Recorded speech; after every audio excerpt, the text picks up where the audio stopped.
So we're in the midst of another reboot renaissance as a lot of big budget franchises have had enough time pass between their predecessors, and now they're looking to make this new one a trilogy. I always saw it as pre-tournament, right? Pre-tournament, then hopefully tournament, then post-tournament. Is the story as bare as Jade's clothes in the video games? Yeah, but for the fans, I think it has some really fun Easter eggs and nods and fatalities that deliver because of that R rating. I'm not gonna lie, it is super goofy, but I think it's fun enough to be a rent it in my opinion. So if you're interested, go check it out or get that max trial because we're about to get into full spoilers. Let me explain. Now a little backtracking. In the early 90s when the game came out, it was considered to be ultra violent to the point that it not only fueled the console wars, but parents and politicians took it all the way to Congress. A new Mortal Kombat hits a new level of violence. I hope you walk away with one thought today, that if you don't do something about it, we will. We now require warning labels on toys that can potentially damage children's bodies. Why not do so on a toy that can damage their minds? How do you feel about cutting his head off? And then the movie adaptation came out and it was PG-13. It came from Paul W.S. Anderson, who's no stranger to video game adaptations now, but he was to action back then. They do everything in masters. Everything. They do a Y master, they do a medium master, they do a closed master, and they say, "Gee, Paul, maybe we can cut here and then do an insert there, so we kind of save energy and save time." Say, "No, but it's spectacular to do like one whole take." It was influenced by Hong Kong action and touted being one of the first wire food blockbusters over here in the States, but while the punches and the cheese delivered, did the story? I don't think so. In the follow-up, the story and dialogue was just worse. Too bad you will die. The CGI transformations looked like a Scooby-Doo SP graphics, and it was just so extra. That said, it did serve its purpose of being so bad that any future installments automatically were going to be better. It was so easy. So in this new one, we follow Cole Young, who's a brand new character made for the movie and is meant to appear in a future game. He's an MMA champ who's pretty good at throwing punches and also receiving them. At least it wasn't this kick right here. Now, in terms of new characters in a franchise that's full of dozens that you could pick from, he does come off a little bit stale, but he's meant to be the chosen one who's going to unite all of Earth's warriors. He doesn't realize that he's a descendant of Hanzo, who was murdered by a rival clan centuries ago, as we saw in the intro of the movie, and so he's part of this majestic ninja bloodline. Lineage.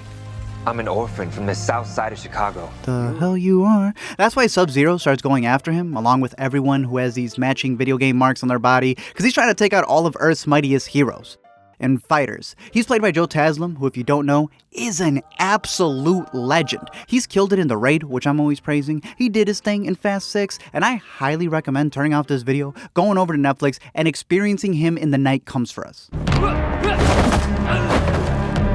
He's one of the best, so obviously it was going to be too much for this movie, which ended up being the case. Joe was so fast, they had to ask him to slow it down for the camera. Jax and Sonya worked together and were part of Special Forces who discovered this special tournament on one of their tours, realizing that there's different realms out there who are all trying to take over Earth, so they're trying to find all of the other fighters before Sub-Zero does. Jax is played by Mehcad Brooks, who took inspiration by legendary boxers like Joe Frazier for his punches, and he has some of the best lines.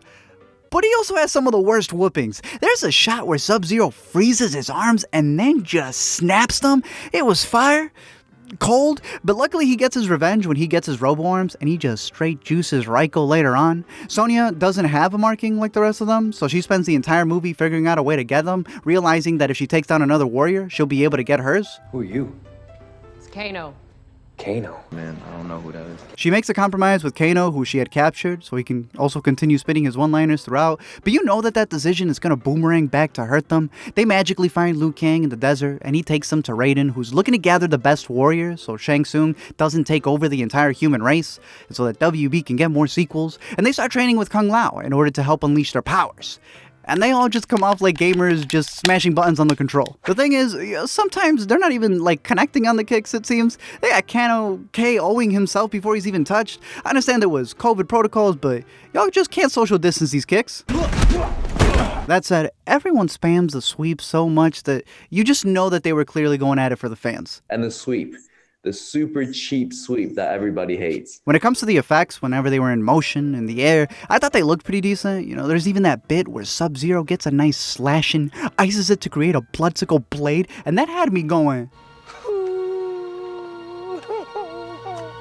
But whenever they're trying to make eye contact in general, sometimes it looks a little goofy. When the blood's on the ground, I thought it looked a little off, and I'm not expecting it to be as fluid as what David Fincher has done with his movies, but when you got the budget of a franchise, maybe just a little bit better. You don't have to pull an Anderson all the time, but maybe a couple less cuts and a couple more wides. That said, I do think that the cast was giving it their all, regardless of how wonky the script was. And I licked the blood off the knife, so I did that first take, and then they called cut and were like, you know you didn't have to do that, right? Ludi Lin also choreographed a lot of his own stunts for Kang, considering his background in the arts, and he delivered so much that he even made his mama proud. Better than this Power Ranger or this one, which one before at the ocean fight one? Max Huang as Lao was also cool since he trained with Jackie Chan, but his best kill came from that CG hat. I can't even show the clip right here because I'll get just completely demonetized because it was so gruesome. It had my soul gasping more than his did in the movie. Flawless victory. Because this is a pre-tournament movie, Shang Tsung's whole goal is to take them all out so that they can even register for the fight. So Kano turning on them was more obvious than the puns he tried to make throughout. They learn how to work as a team in order to avenge their fallen as they take Shang's crew out one by one, eventually causing him to swoosh away. And that's when Cole discovers his power, which is a mix of that Wonder Woman suit that just came out with the ability to boost itself through damage like T'Challa's.